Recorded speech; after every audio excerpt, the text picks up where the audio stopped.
We'll be live on YouTube in a moment, and we're live on Zoom.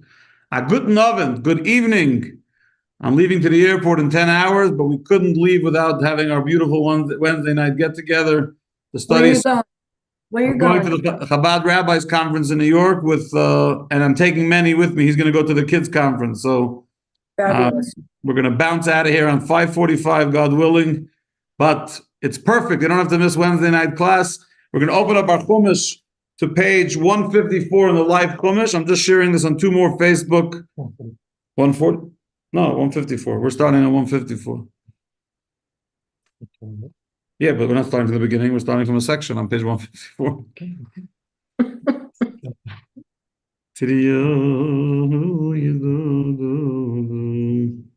Good evening, Kayla Gittel. Good evening, Jim. Good evening, John. Oh, what a crowd gathering for Parsha. We're going to have a good time.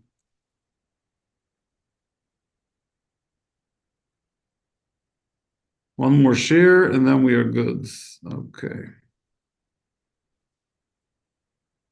I'd like to begin tonight by dedicating our study. So it's not an easy thing for a Chabad rabbi to have to do. It's not an easy thing for anyone to have to do, but we're going to do it anyhow. I'd like to dedicate our class tonight in the memory of Tzvi ben Alexander HaKoyen Kogan, my colleague, 28 years old, from Dubai, from the United Arab Emirates, who was murdered over Shabbos, over Thursday, by 3 Islamic terrorists. And may Hashem avenge his blood. May his family find comfort, his wife and his parents and his many, many siblings, and the rest of my colleagues in the UAE. And that must be Mitchell. And we should always share good news about a world that learns how to be menschlich, how to be kind, respectful, and peaceful, not a world that trains people to think that taking away someone's life is in any way a positive thing or helps with anything. May his neshama have an aliyah. And now let's get busy in Torah study in his memory. So we are on page 154, and the Parsha talks about the blessings that Isaac intended for Esau, for one of his twin sons. So Isaac and Rebekah, remind you, Isaac and Rebekah at the beginning of the Parsha had twin boys. After about 20 years or so of infertility, they had twin boys, Esau, and Jacob, Yaakov. And Isaac wants to bless Esau with special blessings. Rebekah gets involved. She puts on Esau's clothing onto Jacob, and Jacob goes and gets the blessings from his father. Now, one of the reasons why that was possible is because Isaac was blind. And if you look at page 154, chapter 27, verse 1, it says Isaac had grown old, and he wanted to bless Esau. The vision of his eyes had dimmed. He summoned Esau's older son, and he said to him, "My son, I'm here." He replied, "Look, now I've grown old. I don't know when I will die. So now sharpen your tools, take your sword and your bow, and go out to the field and hunt game for me. Make me some tasty food that I love and bring them to me to eat. For doing this, my soul will bless you before I die." So he got old. Just remember, Isaac passed away at 180. Which back then was considered a normal age, if you wish. And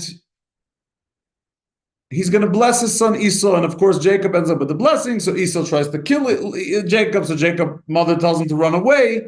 So he runs away. He spends 14 years studying in the yeshiva of Shem and Aver, the rabbinical school of ethics and morality that was operated and founded by Shem, Noah's son, and Aver, Noah's grandson. And then he spends another 22 years with his uncle Laban, which is the continuation of next week's Parsha. But what's up with the blindness? In other words, we have to understand what's the story with the blindness. And I ask that because Rashi says 3 opinions as to why Isaac was blind. Anytime you need 3 opinions means that one of them isn't an easy sell. So Rashi says, and I quote, Isaac became blind, ba'ashnan shel elu. He became blind from the smoke that emanated from the idolatrous offerings of Esau's wives.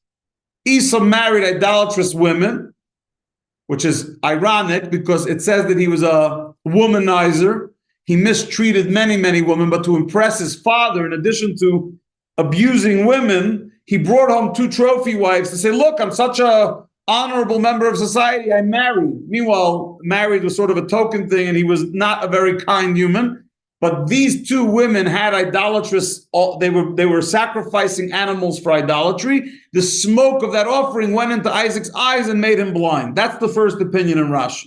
Not a very pretty reason to be blind. The second opinion in Rashi is that when Isaac was on the Akedah 2 weeks ago, when his father Abraham took him to Mount Moriah to slaughter him as an offering, and he was laying there ready, his father already put the knife on his throat. Then the angels stopped them.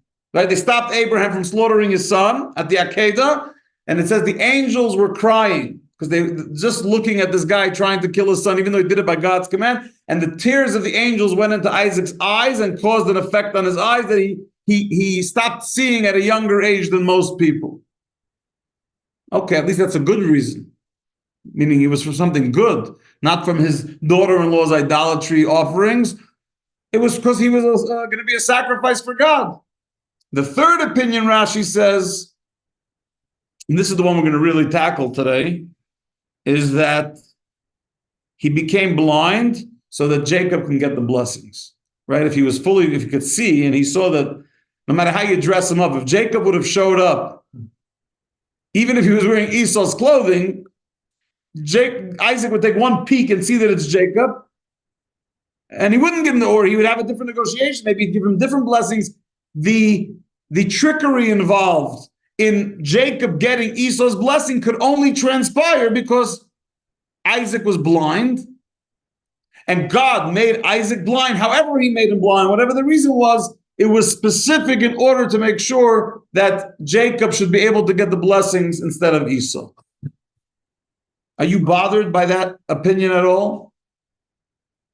No. God makes the guy blind so that he should give his younger son, who happened to buy the birthright for a pot of lentils, but still the younger son, the blessings that he was going to give the older son, and hope that family rivalry doesn't last for the next 3,000 years.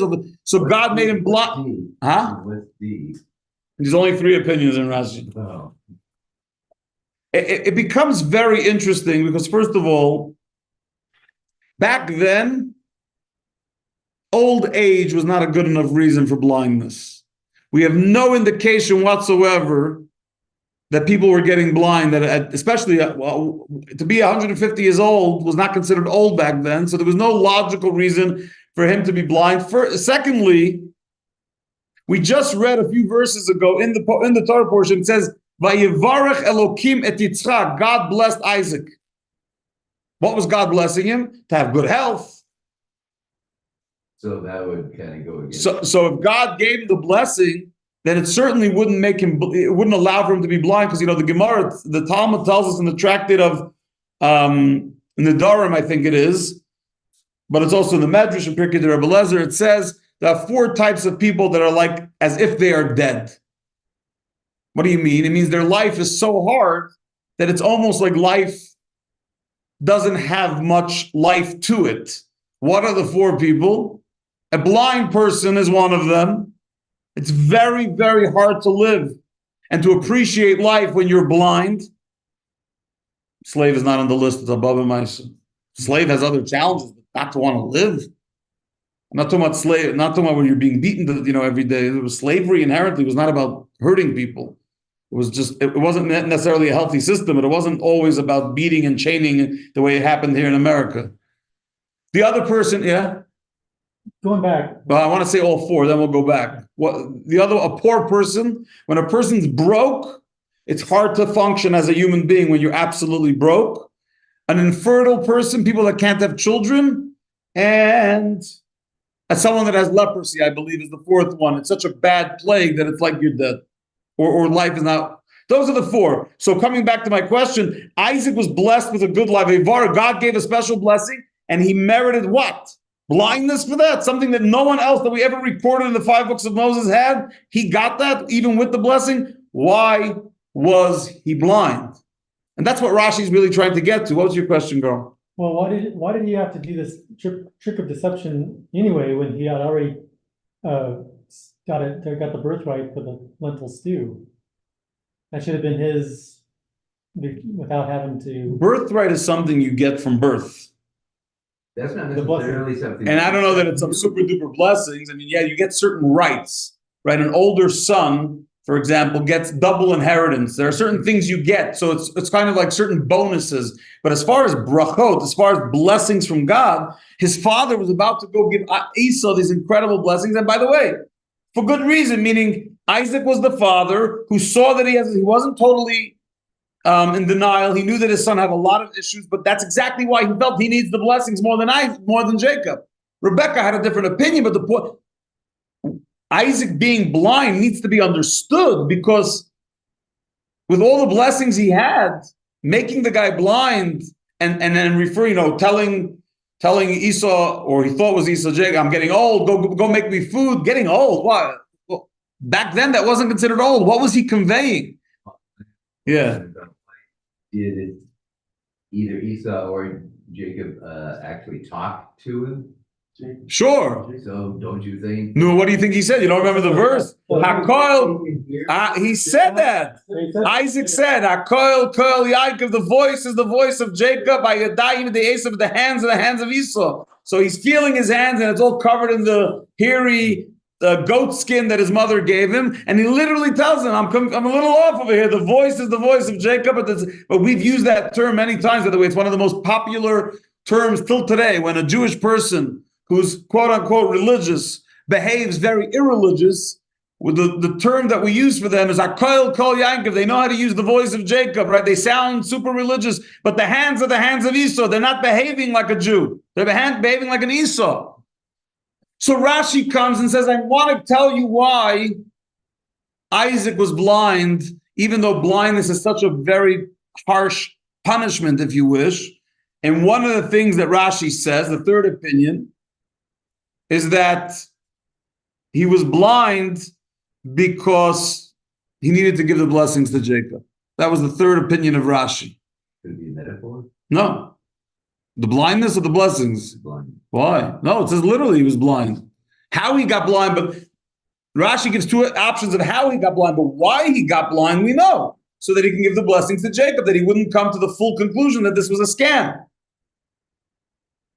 But the bottom line is, if we're going to be frank, and this is something that Linda will appreciate this question very much, so I'm glad she's here right now.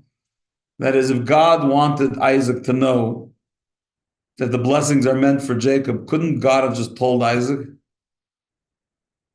Couldn't you go, Isaac is one of the patriarchs of Judaism. He's a prophet, God speaks to him, God couldn't tell him, Bubala. Whatever you think about Esau, and I'm glad you want to invest in him, he's not who should be getting the blessings. Your dear Jacob should be getting the blessings. God couldn't tell. Instead, God should make him blind. Instead of just telling him who Esau was. And by the way, like I said a minute ago, Isaac was not so delusional about Esau. He knew that Esau was wicked. Maybe he didn't know the extent of his wickedness, but he knew he was wicked. First of all, he saw who he married. Idolatrous women. Well, so he became blind after that. Yeah, he got, or because of that. But even though he did not blame Esau for his wife's behavior, it was obviously still clear that Esau didn't do anything to stop them from their idolatry. Furthermore, there's a medrash that says that even when I heard that, Mitchell, even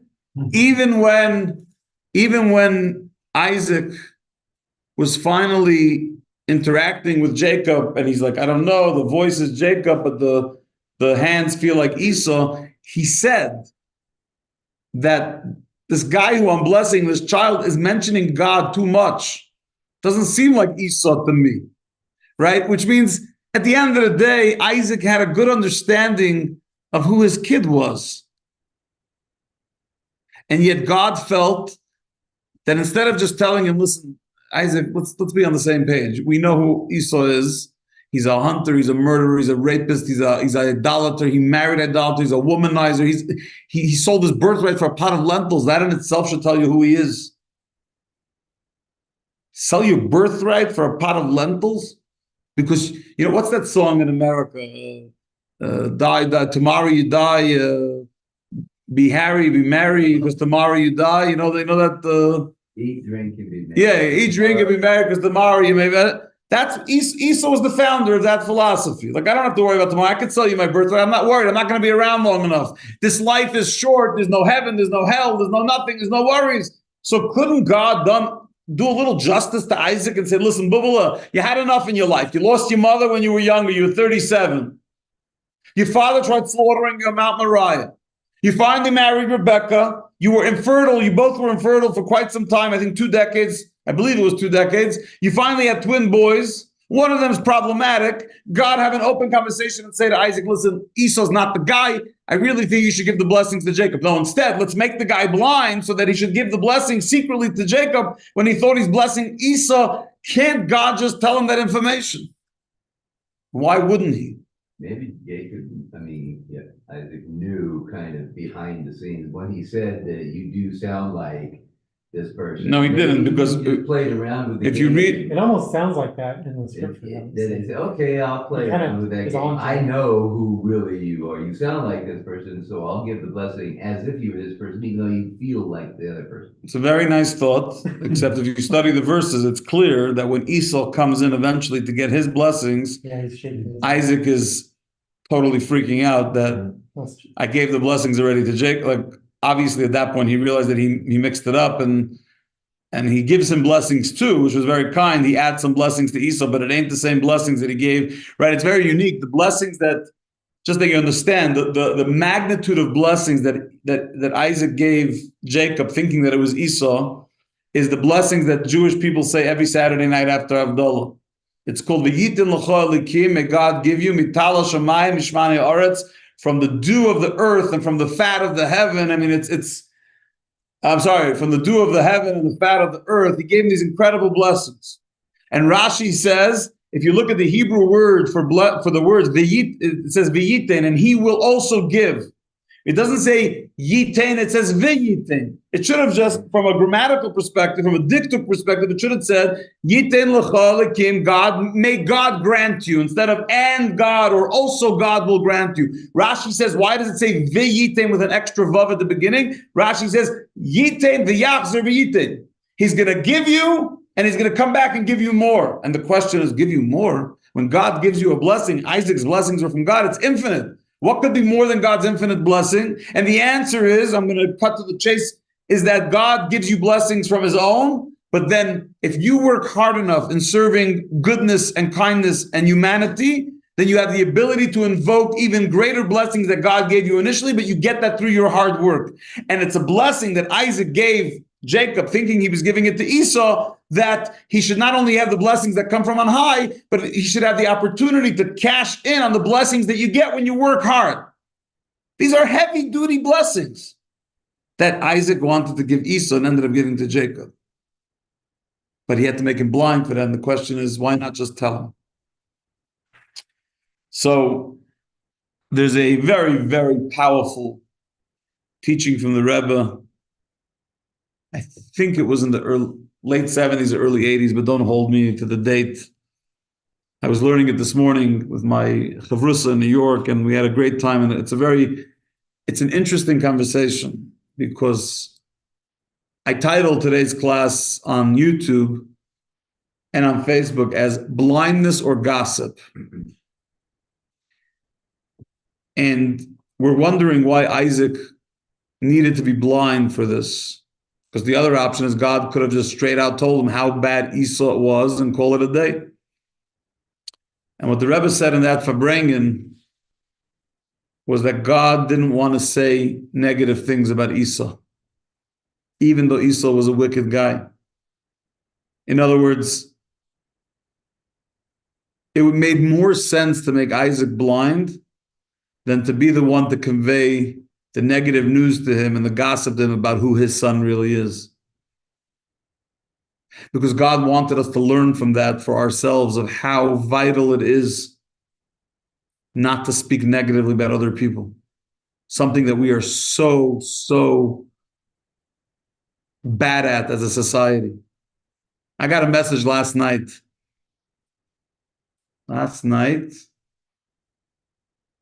I was sitting, last night I was sitting with Chavi, we had to go through some things, and I get a message from another rabbi, and he says, this person is way better than that person, and I disagree.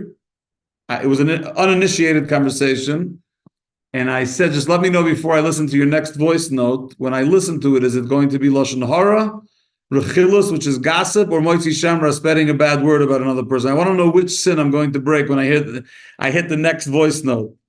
And he wrote, LOL, I'm done. You're right. Goodbye. And I don't even know I don't know, and I actually don't care. It's gossip.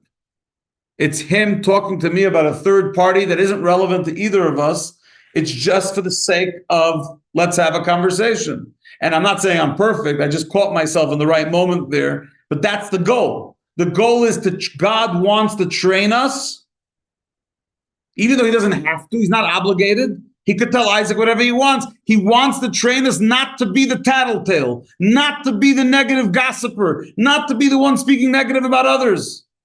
But Rabbi, it's true. So what? So what? Most negative stuff is true. By the way, it's not really, even if it's a lie, it's not even considered Lashon Hara. It's called Moitzi Shemra. You're inventing a story which isn't true. Lashon Hara has to be true. And you're still prohibited from saying it. The only caveat would be, and we spoke about this many times, is if you're saving someone from a financial mess, like if they're going to buy a car. Like I posted this week on the Rabbi's Network, if there's anyone that knows someone who could, for Many, because Many wants to, he knows how to read Hebrew, he wants to speed read like me. So I told him, I don't know how quick you're going to be like me, because I grew up like reading it, but you could definitely become a lot quicker. So I put on the Rabbi's Network, does anyone know anyone that can help a kid go from reading Hebrew to reading speedily? Right? And there was a whole 25 different responses. One guy sent me a private message. He goes, what so-and-so wrote about going to this and this person, don't. You're going to waste your money and they're not going to accomplish anything with your kid. Obviously, this person had an experience. So in halacha, there is a caveat. There is ways to do that where you're saving someone from financial loss when the product that's being sold isn't really accurate. So if someone sells a lemon, someone's selling cars that are lemons, and you know your friend's about to go buy one, you have to find the right way to, without speaking too much negatively, just say, I think you should go buy your car somewhere else for your own benefit. But Hashem wanted to train us that even if something's true, don't be the one to convey the negativity. How much do we have to be sucked into a negative vortex of negativity? You know, there's a story in the book of Joshua. I'm interested in Nick hasn't gotten to it yet at the Shabbos things. But when the Jews went into Israel, they were told by Hashem that when they conquered these different nations in Israel, they should not take the spoils of the spoils of war. One of those towns near Jericho is a town called Ai. It's funny, I think they spell it in the Tanakh as AI, but you got to be careful these days because AI means something else. But it was called Ai.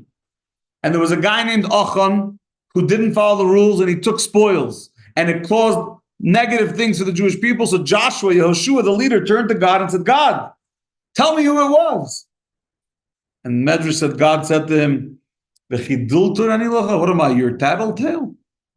You're the leader. Go do your investigation. Go do your thing. I'm not going to report on the guy. I'm not going to use divine energies to get someone in trouble. Again, God was emphasizing the importance of keeping our mouths shut when it comes to gossiping and negativity. And the Torah time and time again goes back to this because it's such an easy thing to get caught into. It's so easy to become a gossiper. And let's be honest, gossip is juicy. There's no one I've ever met in my life that didn't enjoy a gedicht, a good piece of juice, a good juicy story about someone. Oh, you heard this one? He's getting divorced again. He's getting this again. Yeah, I heard this and I heard that. I heard he made his money, lost his money. What are you talking about other people for? I've had people here in Shul say to me, Rabbi, you think so-and-so is really loaded? I'm like, first of all, I don't know. I don't work for the IRS. I have no idea how much people make. And even if I do know how much, if they told me how much they make, I don't know what their expenses are to live. And I don't know what they're dealing with. Maybe this one's dealing with a kid who has drug problems. They have to pay for therapy. I mean, who knows what goes on in people's lives? But it's fun to have gossip. You saw what kind of car they're driving. Little did you know, that's all they have is their car because they inherited it from their mother-in-law when she died, and they have nothing else left in their name. But gossip is fun. And as a Jew, gossip is a prohibited thing for a reason. And so think about it. If wicked Esau, trouble of all trouble, God was not willing to speak Lashon Hara about him, how much more so do we? We're not God, and we're not dealing with Esau's. So the people we're dealing with are not as bad as Esau, and we're not as holy as God. How much more so we have to be careful that we don't talk about other people, and we don't gossip about other people, and we don't badmouth humanity. I've never met anyone that can tell me that gossip brought something positive to the world. And the Baal Shem Tov famously said that gossip kills the person saying it, the person hearing it, and the person who is being spoken about. So even if you're just the one listening, stop them and say, "God, I don't want to be part of," like I did last night. Now it was easier because it was in a WhatsApp message and a text message, but it's so easy and things go flying around. 5 seconds, someone says something on one side of it. I heard 3 years ago, someone said to me about a family that visited here from New York. Oh, they visited you? I heard they're getting divorced. Here we are, 3 years later, they're still married. They heard wrong. Either they heard wrong, or maybe they were going through a rough patch, and therefore the rumor spread. And God, do you imagine? Do you imagine when it comes, their kid is going to want to go on a date, and they're going to do the resume for the family. So that family, oh boy, you should know what's going on. If only you knew. But that's even worse. But it's called the dust of Lashon Hara. You don't say anything negative. You go, if only you knew. If only I could tell you what's going on there. You'd run like a plague. That's even in a sense worse, because now you're leading their imagination to come up with whatever they come up with.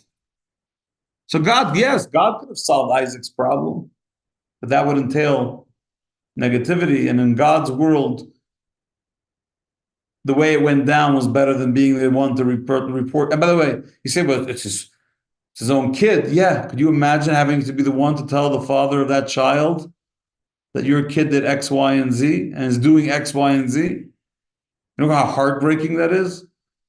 Maybe Isaac benefited from not seeing it all, because the less he saw, ignorance is bliss sometimes, especially if there's nothing you can do without the ignorance. The knowledge won't help you.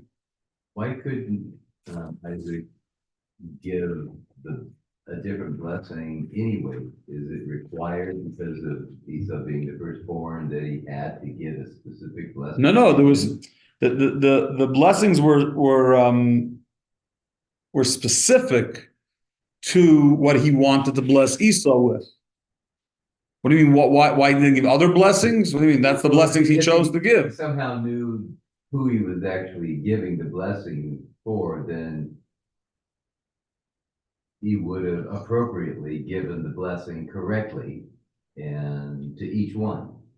So that's why I thought that the birthright has something to play in there. 57 years Isaac was blind, just so that he shouldn't be told negative things about his son. Now, you could be upset at God for that. I have no problem with that. But it doesn't take away the fact that we learn from that the power of not speaking negative. Now, you could interpret that. I mean, we know this because we've studied Genesis for years, and the story of the birthright, and the story of the blessings and the trick that Rebecca did to get the blessings from Jacob. There's layers and layers and layers of interpretation, and every time I discuss this with a Christian person who studies the Bible, it's a big pity because they only have their basic reading of the verse and basically think Rebecca and Jacob are liars and cheaters, and that's not the Torah's view at all.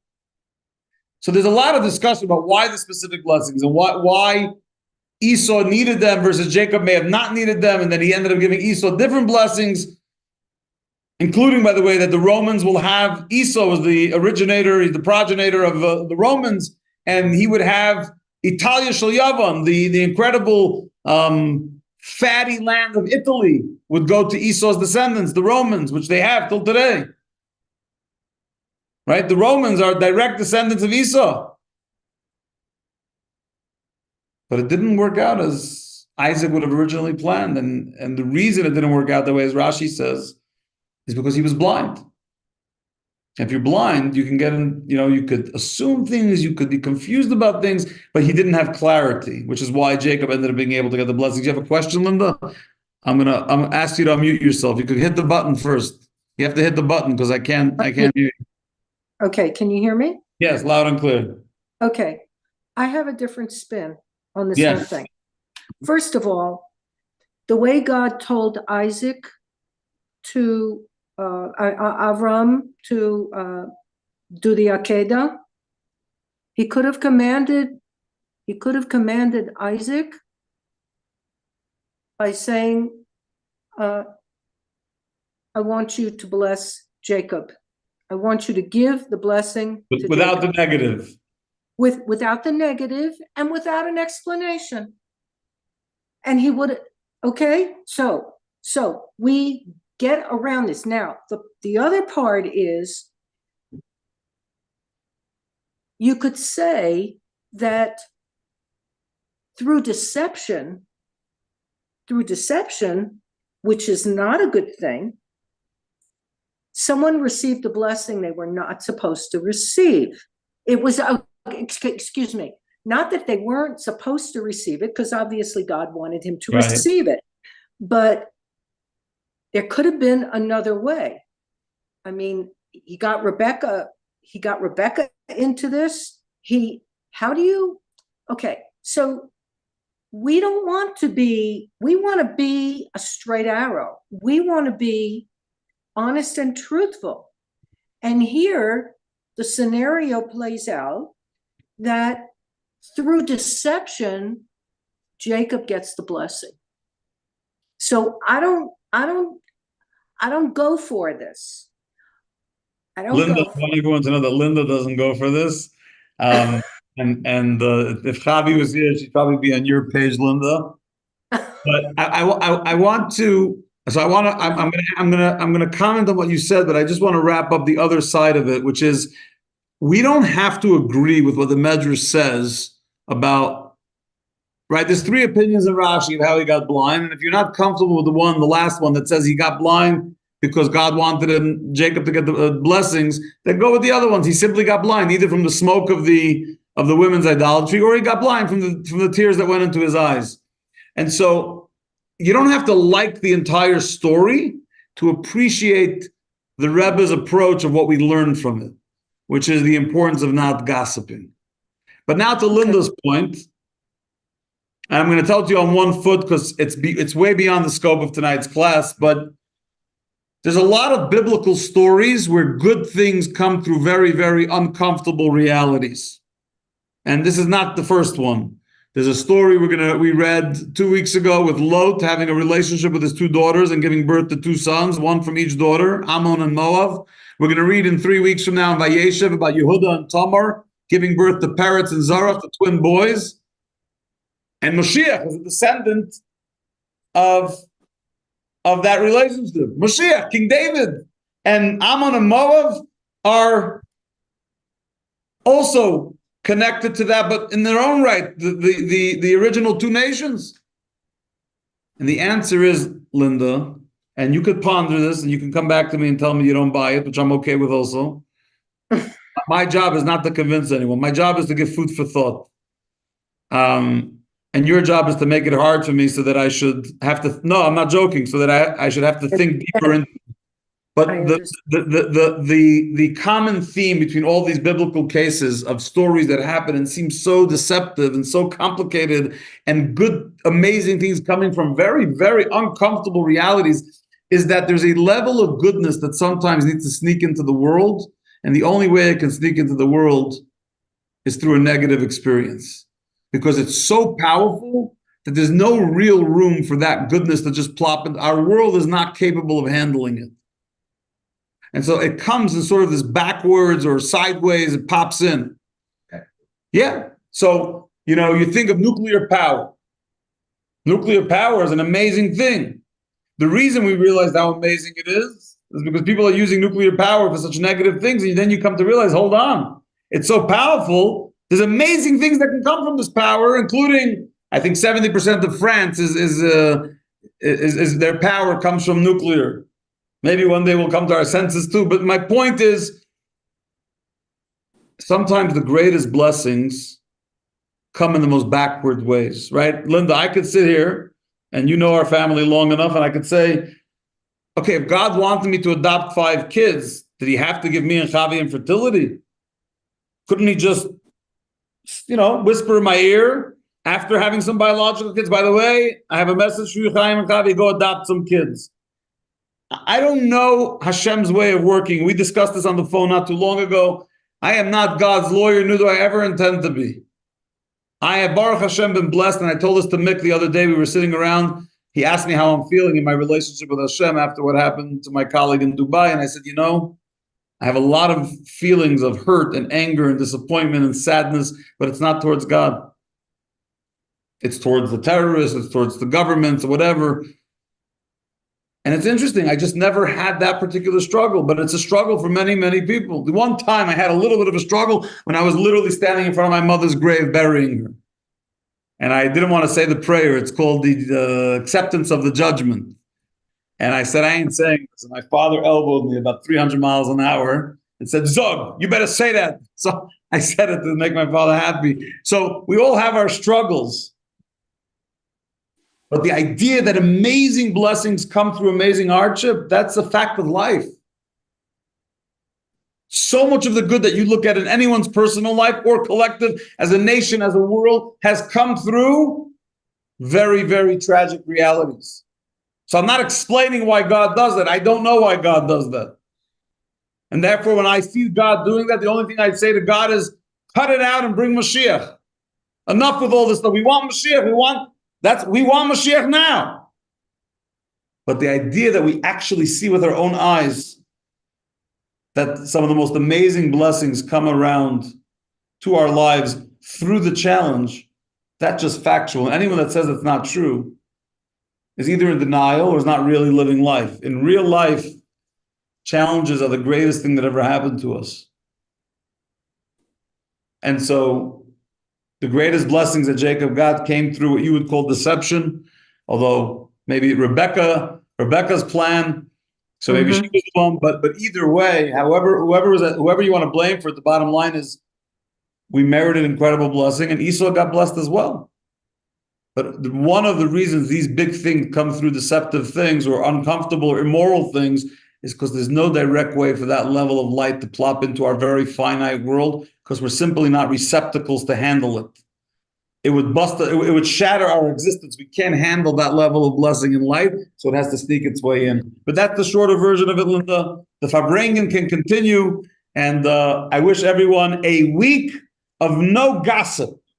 Make 1 week, you'll be so happy. Anyone that sends you a message that's gossipy, say, I'm sorry, I'm unavailable to be part of your gossip department. And your life will feel so much better. And the person you're talking to will feel good that he doesn't have to talk gossip, and that you like a friendship with them, even if there's no gossip involved and you're not talking about a third person, because that's what makes the world wholesome, is when we are kind and understanding and not spewing negativity and sharing negative things about others. We'll see you back here, Bezrat Hashem, next Wednesday. If you're in Bozeman on Monday, we have the bris for baby Kuhana, Nate and Rachel's baby boy. They had a second baby boy, and the bris will be Monday at 3 p.m. here at the shul.